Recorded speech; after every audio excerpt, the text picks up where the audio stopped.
Assalamu alaikum wa rahmatullahi wa barakatuhu.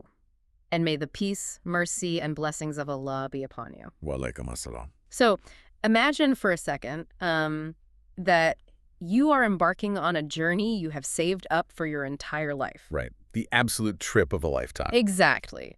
You've crossed oceans, braved unimaginable logistical nightmares, and you've finally reached the most sacred place on earth. The anticipation must be incredible. Oh, your heart is just pounding. I mean, you are standing exactly where the prophet stood. Yeah.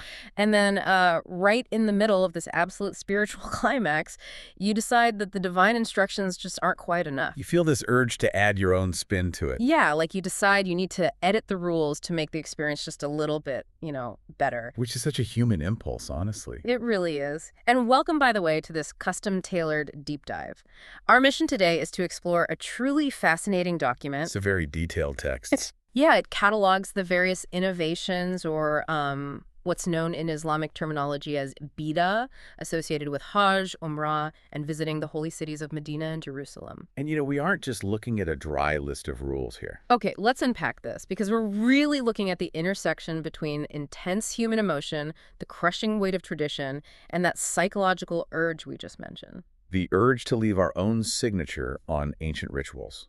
It is a phenomenal psychological and theological study, really. Absolutely. We are observing practices that have layered themselves over centuries onto some of the most strictly defined rituals in human history. Right. But to be clear, right from the start, our objective here is total impartiality. We're just analyzing what this specific source material categorizes as an innovation. We want to understand the mechanics of why humans alter religious rites in the first place, right? Exactly. We want to see how this innocent desire to be more pious can subtly transform into something the original faith actually rejects. Yeah, because Hajj is arguably the most profound, life-altering experience a person can have. It's the absolute pinnacle. Without a doubt. But what becomes immediately obvious when you look at these practices is this overwhelming human hyper-enthusiasm. Oh, definitely. It's this pervasive belief that if a little bit of worship is good, then an extreme, totally unauthorized amount of worship must be spectacular. Like people are trying to, out-pious the original teacher. Yes. Yeah. To understand why that hyper-enthusiasm is so heavily critiqued, we really have to look at the foundational equation for accepted worship that's presented in our source. Right. And that framework is incredibly strict. It really is. For any act of worship to be accepted by Allah,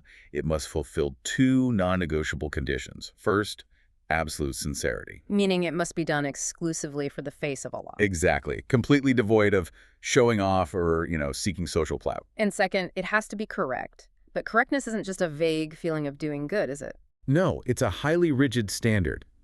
Correctness means the action must align completely and totally with the Sunnah. The exact methodology and practice of the Prophet. Without any variance whatsoever. If an act is claimed to draw a person nearer to Allah, but the Prophet didn't do it or prescribe it, it is considered deviation. And this brings up a concept that honestly just shifted my entire perspective when I was prepping for this deep dive. Oh, which one? The idea of the sunnah of neglect, or sunnah tarkiya. Ah, yes. That is a massive concept. Because usually when you hear follow the sunnah, you immediately think of the sunnah of action. You think of Miri movements, right? Yeah, praying the way he prayed, performing Hajj exactly how he performed it. The Sunnah Filia. That is what most people default to. Right. But the sunnah of neglect dictates that what the Prophet deliberately refrained from doing is just as legally and spiritually binding as what he actively did. It's a profound boundary. I mean, if he had the opportunity to do something that seemed like an incredible act of worship, but he intentionally left it out, then leaving it out is the religion. The text gives a crystal clear example of this, actually. The Adhan, an example, right? Yeah, calling the Adhan, the call to prayer for the Eid prayers, or when burying the dead. Now, if you evaluate that from a purely human, logical standpoint, calling the Adhan is objectively beautiful. It glorifies Allah. It calls people to remembrance. If you pitched that idea today, people would just say, absolutely, more glorification, more remembrance, what could possibly be the harm? But the harm, according to this framework, is in the presumption. The presumption that we know better. Exactly, because the Prophet deliberately refrained from calling the Adhan in those specific scenarios. Inserting it today is an innovation. It assumes you've discovered a method of pleasing Allah that the Prophet somehow forgot or missed or just didn't understand. Which is a huge claim to make, even so consciously. Yeah. The worship is defined just as strictly by its empty spaces as by its active components. And the early generations did not play around with this concept at all.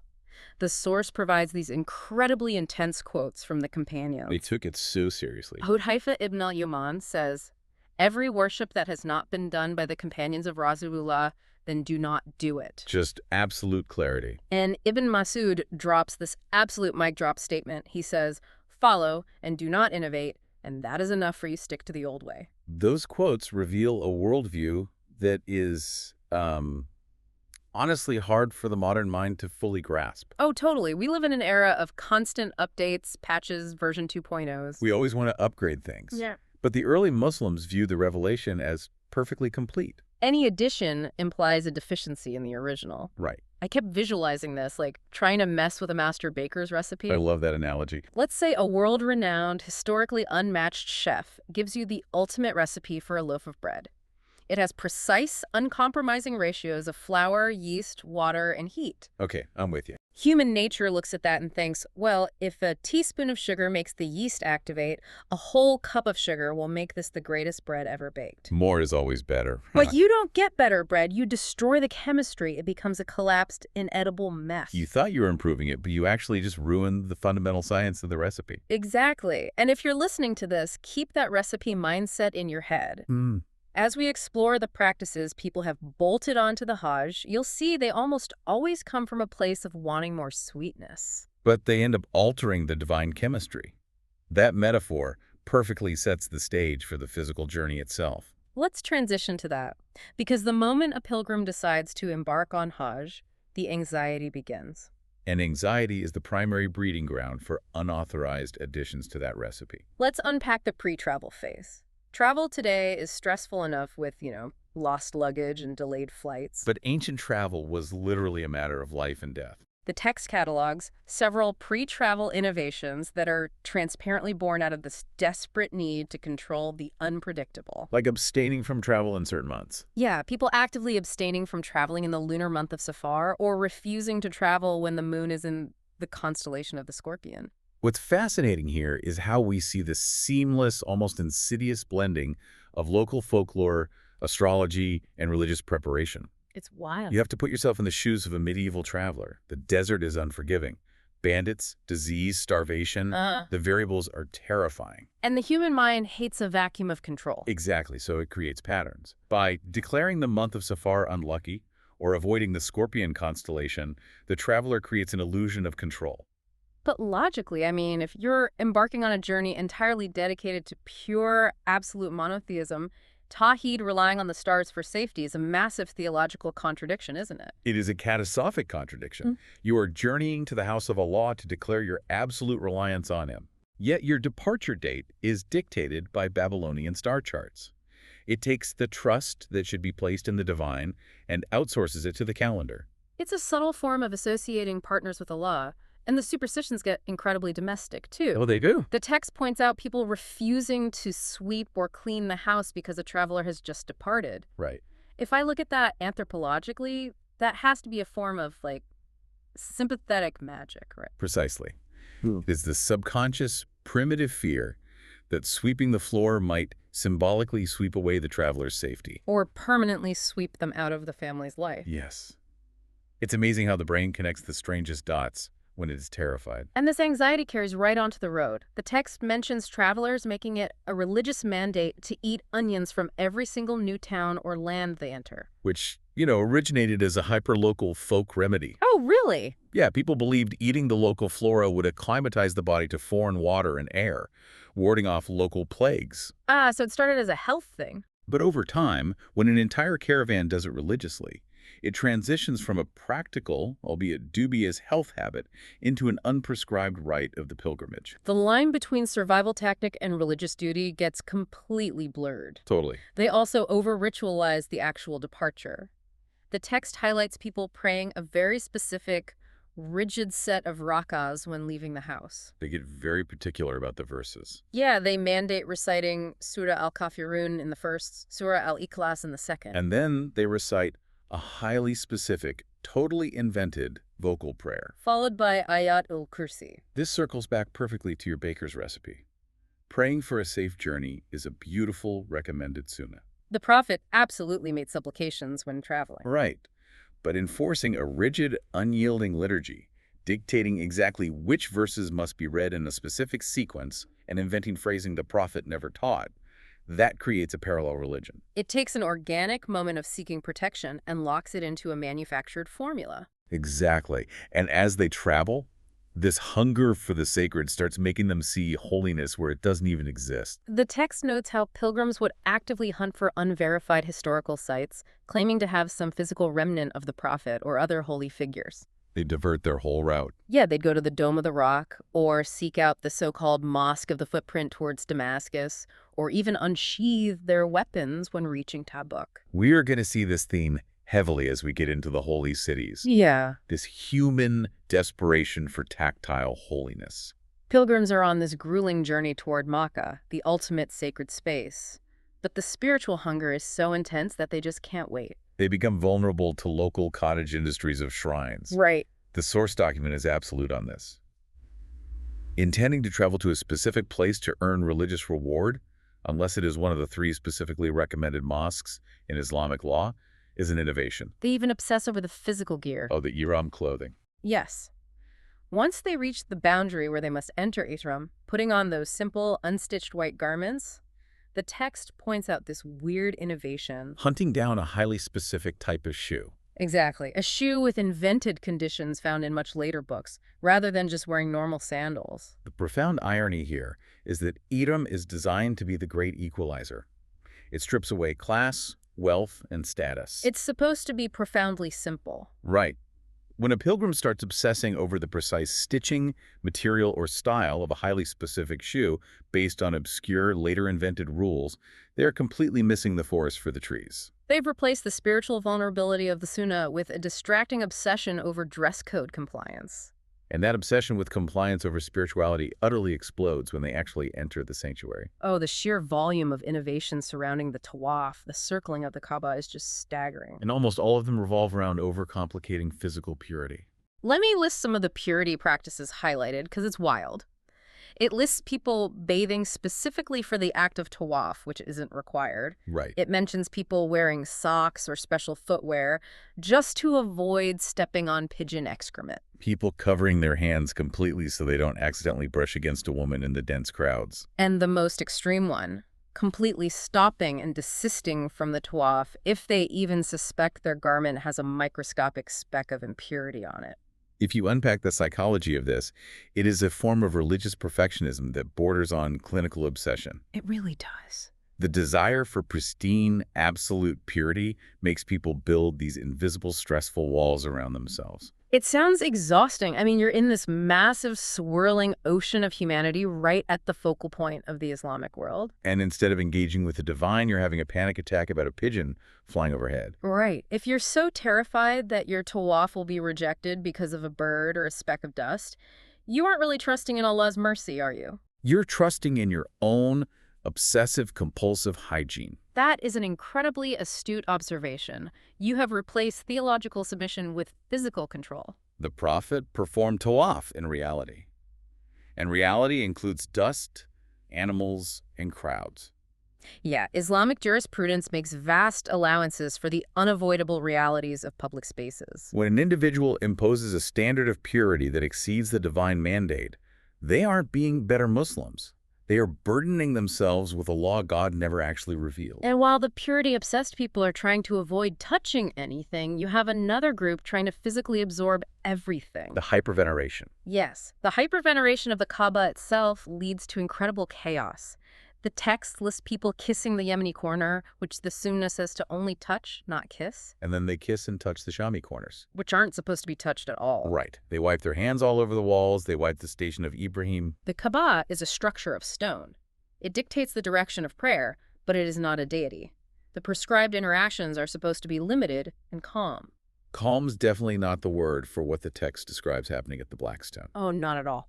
It mentions people raising their hands when touching it exactly as if they are starting a formal prayer. like saying Allahu Akbar to start Salah. Yeah, and the crowding is so aggressive. The text specifically calls out people breaking their obligatory congregational prayer, rushing out before the imam even says the final salam, just to fight the crowd and kiss the stone.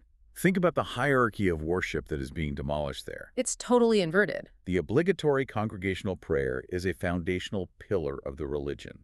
It requires tranquility, focus, and strict adherence to the imam. Kissing the black stone is a recommended sunnah, a beautiful act if done without causing harm. To physically destroy the obligatory foundation just to grab at a recommended act is a total distortion of priorities. It's an adrenaline-fueled miscalculation of what Allah actually values. Speaking of miscalculations, people try to turn the Kaaba into a mathematical cheat code.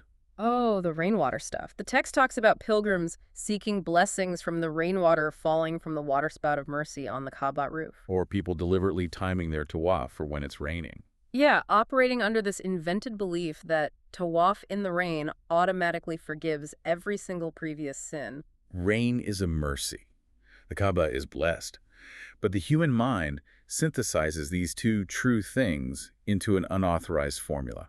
Kaaba plus rain equals automatic total absolution. It is the human desire for a shortcut.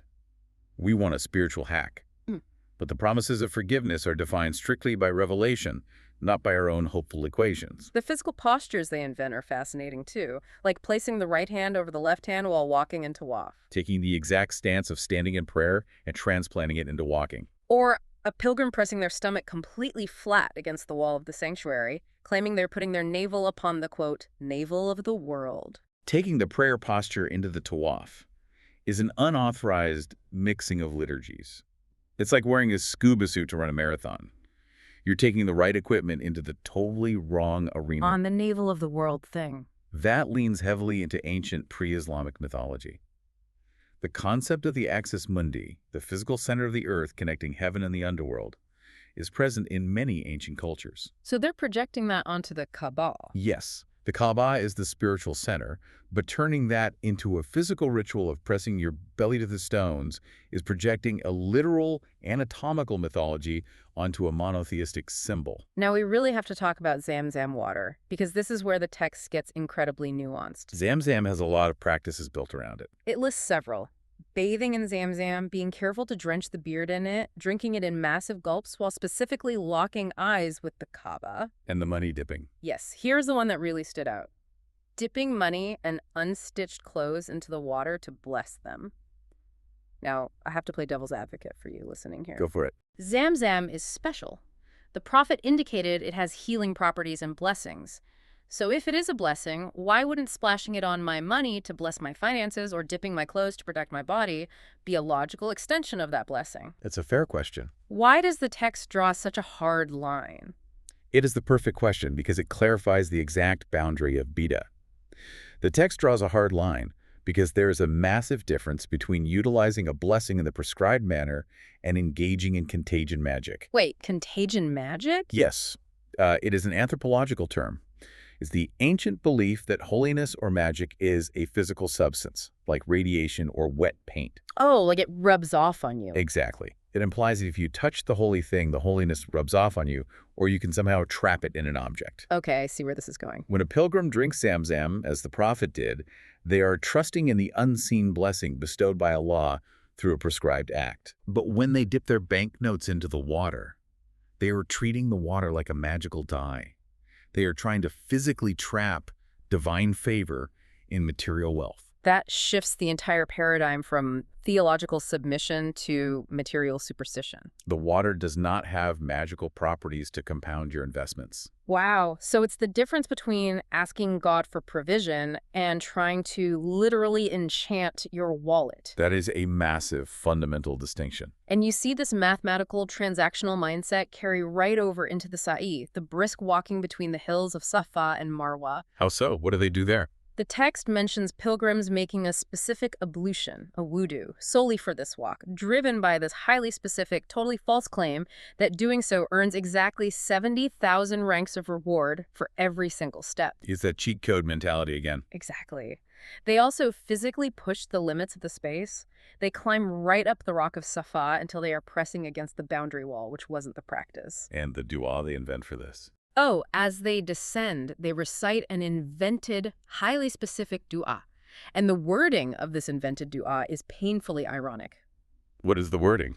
They say, "O Allah, make me act according to the Sunnah and protect me from the misleading trials." The irony is just breathtaking. Right. They are institutionalizing an unprescribed, invented prayer, a literal bid'ah, to ask Allah to keep them on the Sunnah. It perfectly encapsulates how subtle and well-intentioned innovation can be.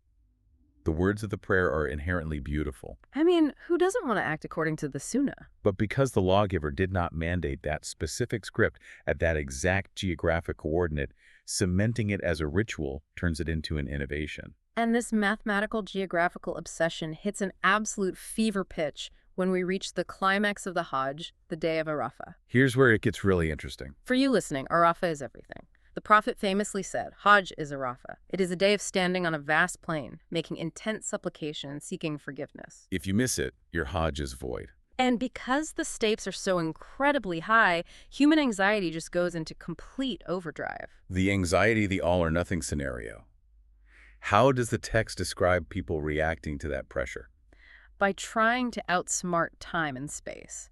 The text describes pilgrims going out to stand on the Mount of Arafah on the 8th day, the day before the actual prescribed day of Arafah, just in case the moon was wrongly sighted by the authorities. They try to build a 24-hour safety buffer. They also alter the travel routes. Instead of following the Prophet's route and resting at Mina, they go directly from Makkah to Arafah on the 8th. They travel at night instead of the day. And some try to rush onto the plain of Arafah before the permitted time, which doesn't actually begin until the sun passes its zenith. Think about the psychology here. If you truly trust the divine system, you follow the itinerary. But when anxiety takes over, you second-guess the calendar. You second-guess the route. It reminds me of modern sports fans leaving the Super Bowl in the middle of the fourth quarter in a tie game just to beat the traffic. That is a brilliant analogy. You spend thousands of dollars, you wait your whole life for this event, and then you completely compromise the experience just to manage your logistical anxiety. They are preempting the climax because they cannot handle the tension of the process. Yeah. But in creating these temporal and spatial buffers, they're overriding the divine schedule. The test of Arafah isn't just standing on dirt. No, it's standing exactly when, where, and how Allah commanded. Second-guessing the moon sighting or skipping the prescribed stops is fundamentally a lack of trust in the structure Allah provided. And once they finally get to Arafah, the doing more impulse just explodes. The text details people lighting massive, excessive fires and candles on the night of Arafah at Mina. And upon the Mount of Arafah itself. It mentions pilgrims chanting specific phrases exactly 1,000 times, or constructing complex mathematical routines. 100 tahlils, immediately followed by 100 recitations of Surah Ikhlas, followed by sending blessings on the Prophet exactly 100 times. Again, we see the imposition of rigid mathematics. The Prophet commanded organic, deeply felt supplication.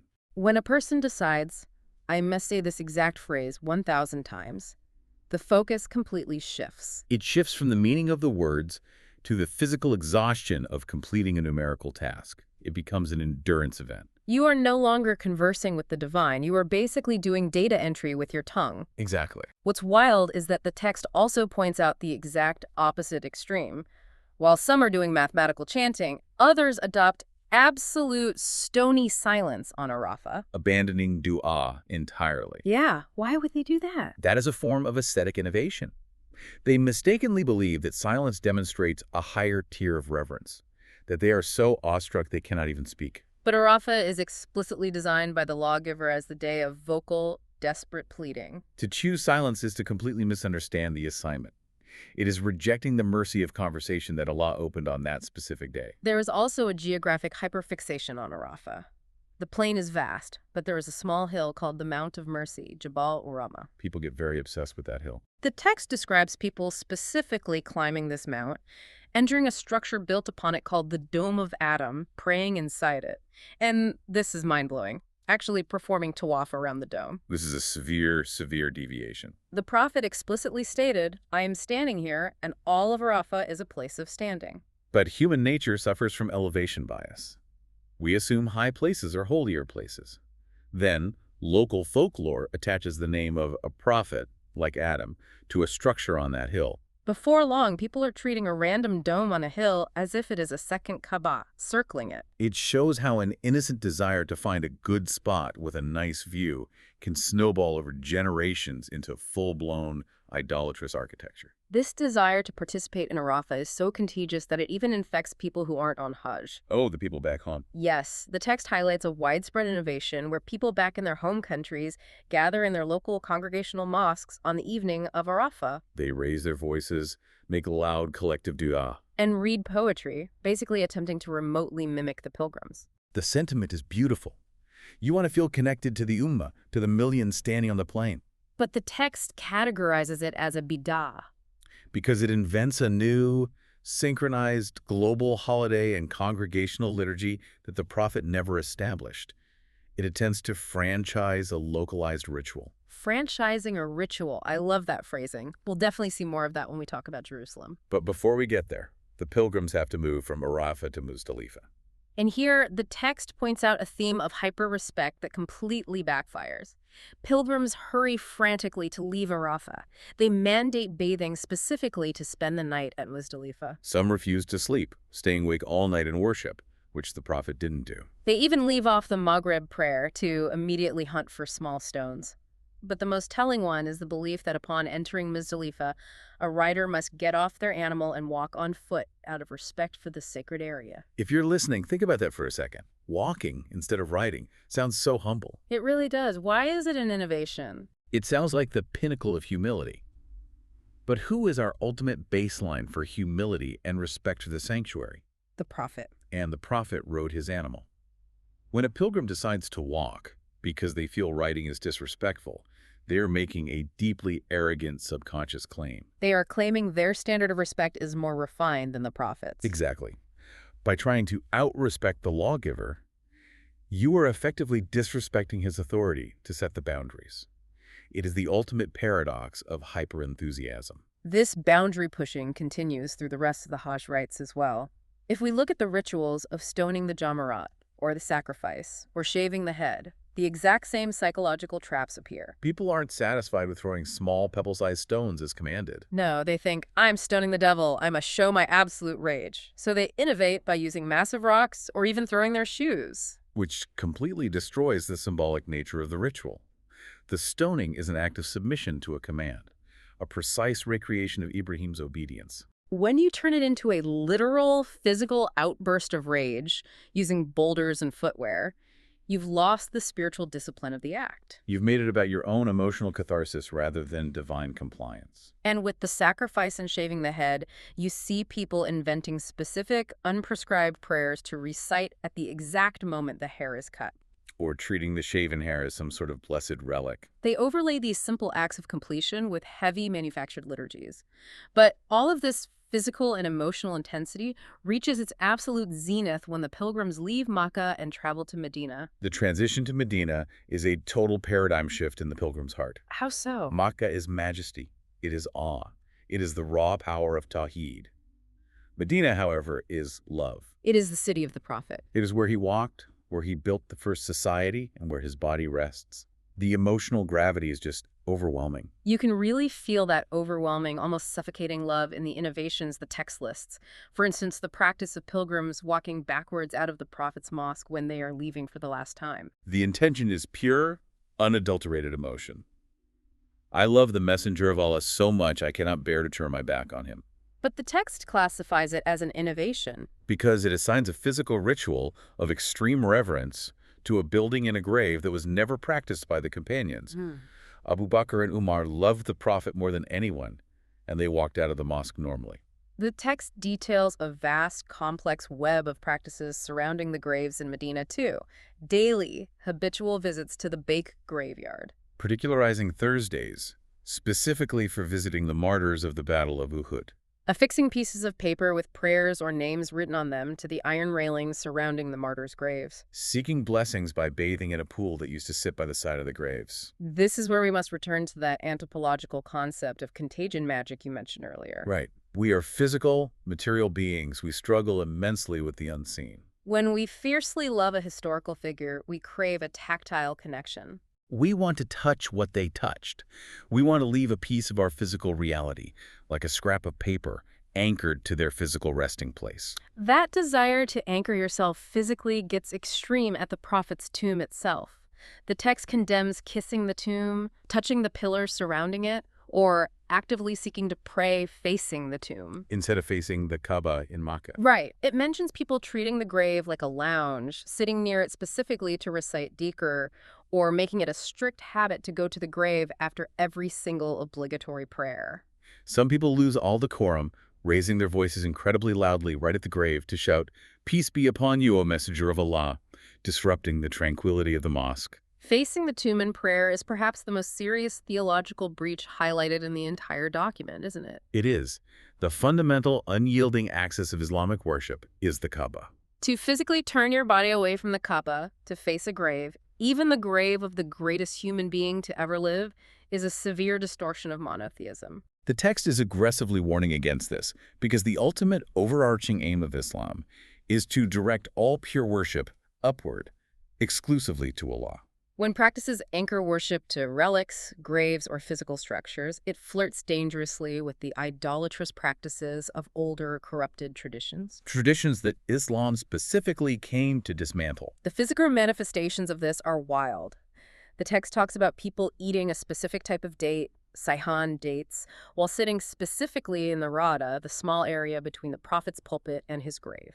Believing this exact combination of a specific food in a specific location brings magical nearness to Allah. And it gets stranger. There are mentions of people cutting off bits of their own hair and throwing them into the large chandelier near the tomb. People wiping the brass palm trees that were placed in the mosque, seeking a blessing from the metal. And even seeking blessings from the rainwater falling from the green dome that sits directly above the tomb. Throwing hair into the chandelier is a classic votive offering. It is a primal human instinct to leave a piece of biological material at a sacred shrine to perpetually tether the soul to the holy site. And wiping the brass trees or catching the green dome rainwater is exactly the same psychology we saw with Zamzam in the Kaaba's water spout. It is the belief that holiness is a substance that drips. The text systematically dismantles all of this because it transforms the prophet's mosque from a vibrant center of monotheistic congregational prayer into a localized shrine of relics and charms. Loving the prophet is a requirement of faith, but the expression of that love must remain within the strict boundaries he set, lest the love evolve into unauthorized worship of his person or his city. If we connect this to the bigger picture, this geographical expansion of rituals, this franchising of the Hajj, as you call it, continues into the final area covered by the text. Beit al-Maqdis, or Jerusalem. Yes, Jerusalem naturally holds a highly elevated sacred status in Islam. It is the site of Al-Aqsa, the first Qibla, and the location of the miraculous night journey. But the text outlines how people have tried to formally, legally link visiting Jerusalem to the completion of the Hajj itself. People back home would greet returning pilgrims by saying, "May Allah make your Hajj holy." Which implies that the Hajj is somehow defective or only truly finalized if the pilgrim makes a subsequent trip to Jerusalem. Conceptually adding a mandatory third location to a pilgrimage that is fundamentally scripturally centered entirely on Makkah and its immediate surroundings. It expands the theology of the Hajj without any textual backing. And once pilgrims get to Jerusalem, the innovations look like a copy-paste error. They really do. The text mentions people actually making tawaf, circling the Dome of the Rock exactly as they would circle the Kaaba. That is a staggering, massive innovation. The act of tawaf is the exclusive theological rite of the Kaaba. To perform it around any other structure on Earth is an attempt to elevate another geographic location to the exact same theological tier as the House of Allah. They also venerate the rock inside the dome by kissing it, slaughtering sacrificial sheep at it, visiting it specifically on the night of Arafah to keep a vigil, and building elaborate structures upon it. It's almost like they couldn't afford to go to Makkah, or they just loved Jerusalem so much they created a parallel Hajj experience.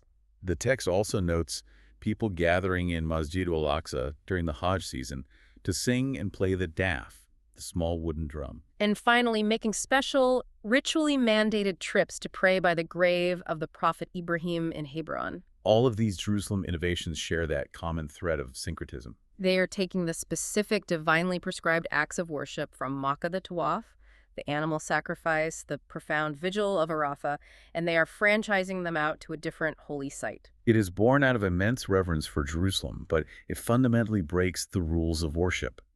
In Islam, specific acts of worship are inextricably tied to specific times and specific places by divine command. You cannot copy-paste the rituals of Makkah onto Jerusalem simply because you revere both cities. Wow! We have covered incredible ground today. From the earliest anxieties of checking astrology charts before travel to the overwhelming tear-filled emotions at the Prophet's grave. All the way to the architectural franchising in Jerusalem. If you're listening to this, your head is probably spinning with this massive list of don'ts. So let's synthesize this. What does the underlying do? If we distill everything this deep dive has uncovered, the core message is a profound lesson in spiritual discipline. This theological framework, true love, true obedience, and true piety are never demonstrated by doing more. They're demonstrated by doing exactly what was prescribed. With absolute, unwavering sincerity, the greatest discipline a believer can show is restraining that powerful, deeply ingrained human urge to invent, to embellish, and to add their own emotional signature to the worship. This source text isn't just a list of rules. It is a defense of the religion's original, pristine simplicity. A defense against the constant, encroaching weight of human anxiety, superstition, and unregulated emotion. The discipline of restraint. It's not about lacking passion. It's about having so much passion that you channel it perfectly into the mold that was provided without letting it overflow into chaos. Wonderfully put. As we wrap up this deep dive, I want to leave you, the listener, with a final thought to mull over.